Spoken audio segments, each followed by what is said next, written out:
Okay, so now we're going to do the interior of the RV. You can see simple little handle that you pull. You push it to shut. We went over this is the door lock. This is the deadbolt, controlled by these two keys. The round one at the bottom does the door. The chunky square one does the deadbolt. Once you're inside, there is a screen door here that you can open and use separately if you'd like. It just connects with this little switch that goes underneath that sits under that latch.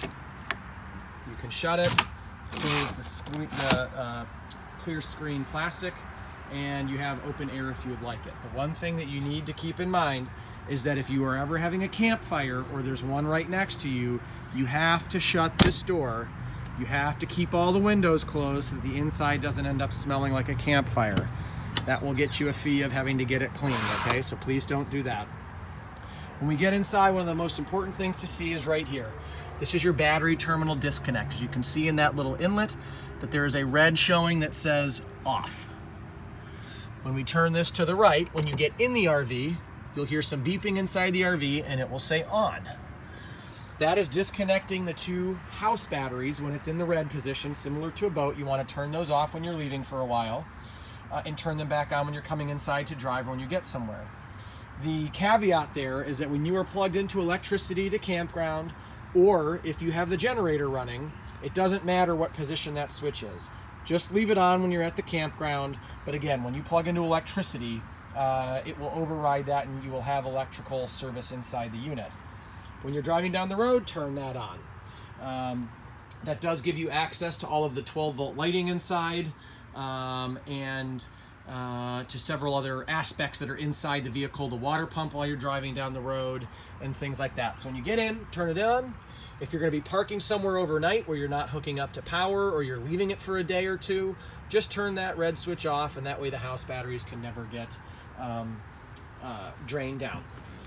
There is a fire extinguisher right in here on the inside. There's always a Swiffer and a sweep and dustpan. I keep this in here just for you to help not track as much in around the RV. This remote switch that you see right here is for the power inverter. So when you're driving down the road, you can turn this switch on, and you can see a little green light came on. And what that's going to do is give power to the TV on the inside here in case you want to watch that while you're driving down the road. There is a regular GFI outlet inside of this first cargo bay in here that if it's not working, go inside here and mount it up on the wall right inside there. There's a regular looking outlet. Reset it just like you would in your house if you trip a breaker. This is a little control panel here. You can see there's a switch for the grab handle. When you touch that, light's bluish purple, which is kind of hard to see, is on, white is off. The exterior lights we talked about, if you hit it once, those lights go on. If you hit that exterior lights button twice, when the awning is out, the inside LED strip on the awning that would be right here goes on, so both will be on.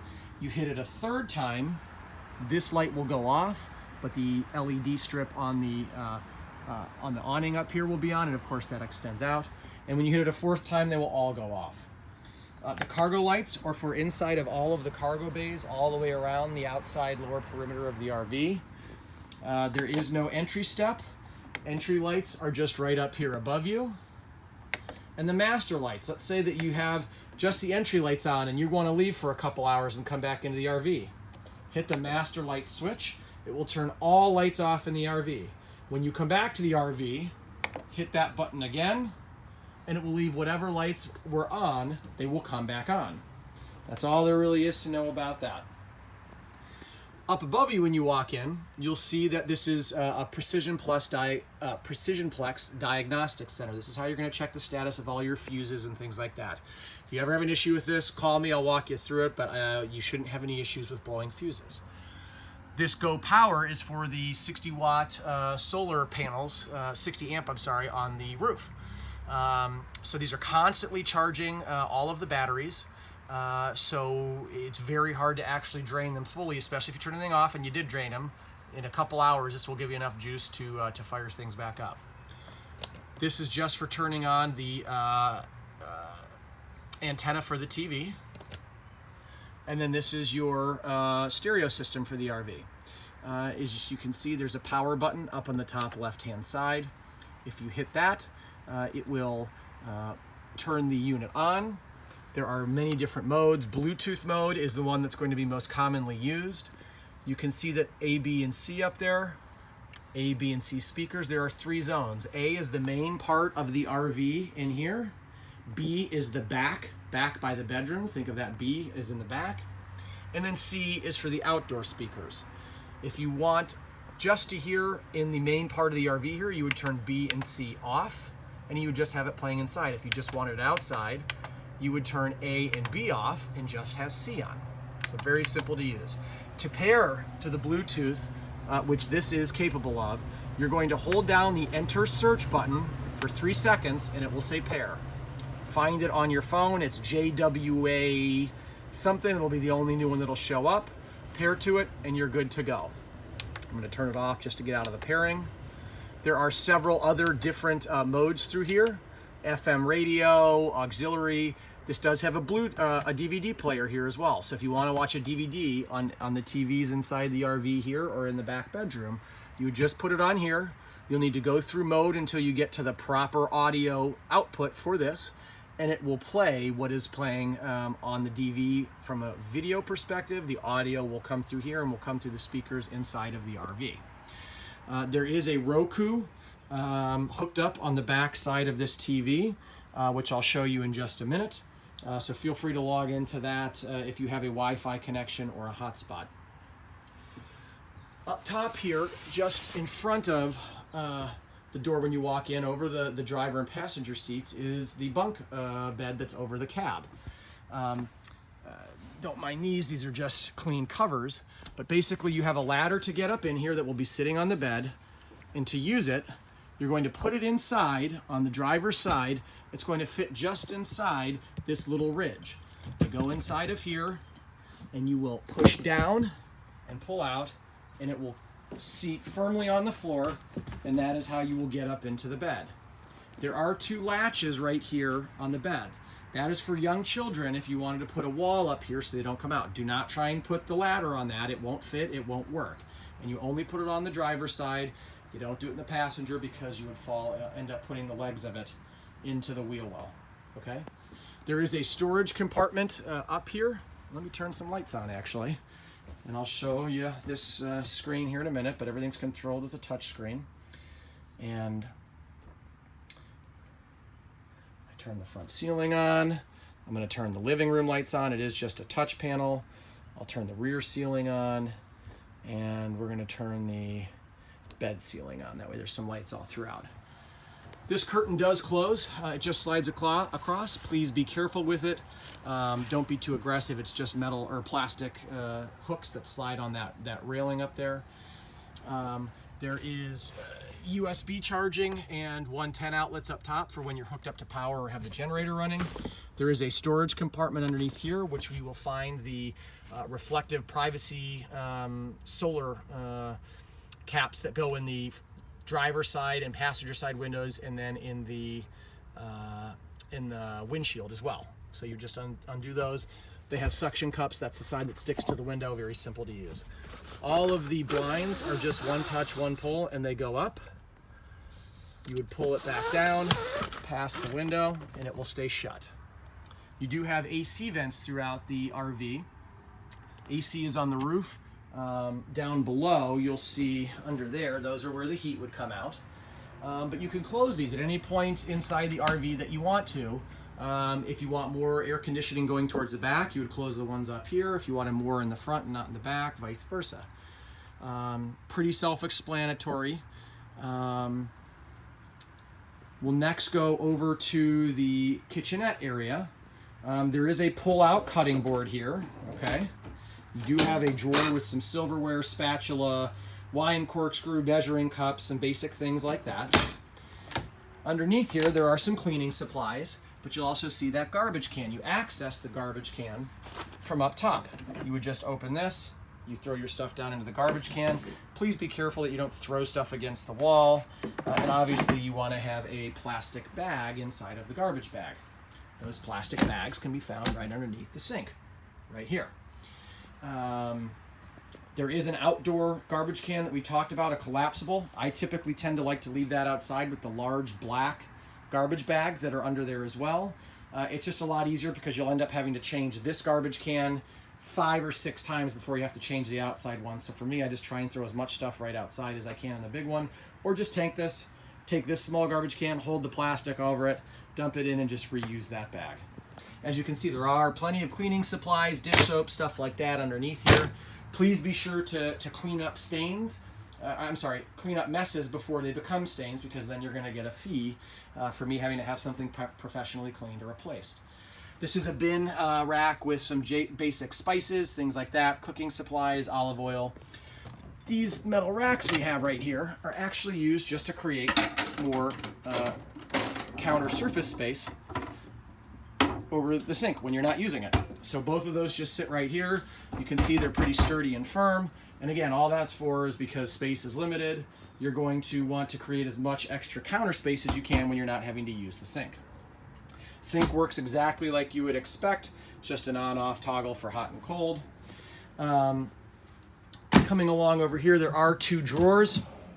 There are some pots and pans, some basic items, hot mitts, a griddle, a strainer, things like that inside of here. Do be sure that you don't push down on this metal rack right here, because it will end up getting in the way of this drawer. It's not very sturdy, right? It's just there to hang a towel on, so please don't push that down. And if you're trying to shut that drawer and it won't shut and it's getting caught on this, just gently put a little pressure on this and it'll come back up.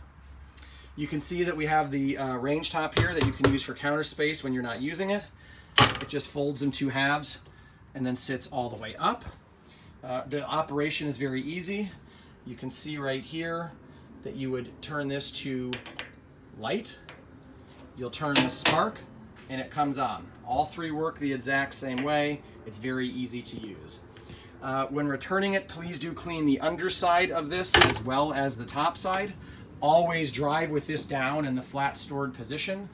And if you do hear anything and you pull these racks out to clean, be very careful and mindful that there are rubber grommets right there. That is a rubber grommet. If you pull those out and lose one of those, you're going to hear a high-pitched metal squeaking sound every time you hit a bump when you drive. So please be cautious of that when you're taking those out to clean them. There's a cabinet up here that has some bowls, some larger plates, plastic cups, couple mugs, things like that.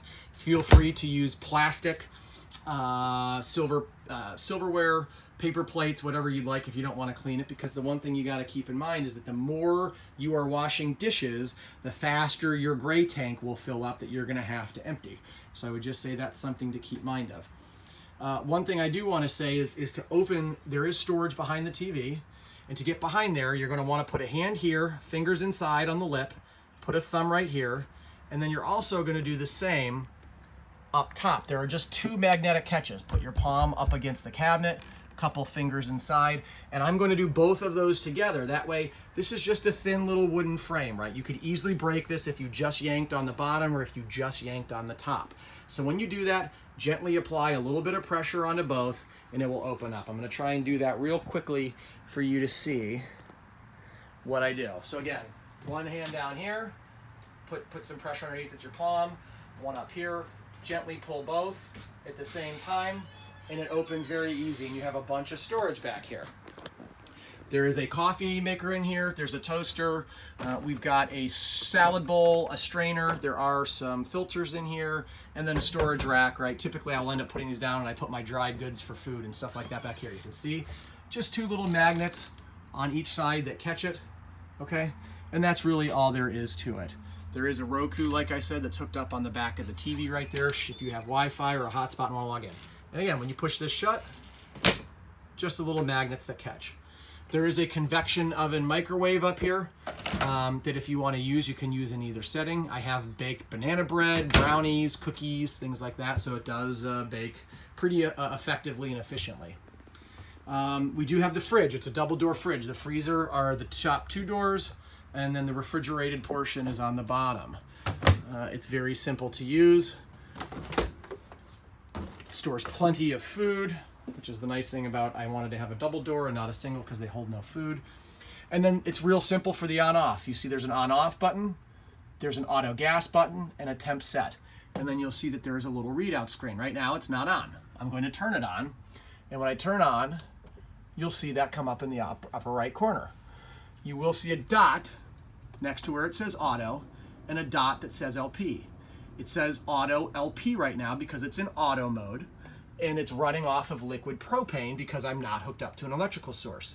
When you have it on auto mode, it will pick automatically between running on LP when you're driving down the road and have no electricity, you do not need to turn on the generator, or when you hook up to power at your campsite, this little LP dot will go off and it will just say auto. That's all you need to do. If you hit the auto gas button, you'll see the auto light went off. It's only going to run on LP. I want it in auto mode, so will you, because it will automatically select between electrical and the propane. And then temperature set. 5 is the coldest, so I always keep it on 5. I'm going to go ahead and turn it off because we're not using it. Hit the on-off button again, and everything goes off. Okay? Very simple, not a whole lot to it. We do have the couch across from the door when you walk in. There are 3 storage cabinets up above. I do keep one up here with some lights, some bug spray, some cards, things like that. And then the remotes for the TV up here as well. The couch does pull into a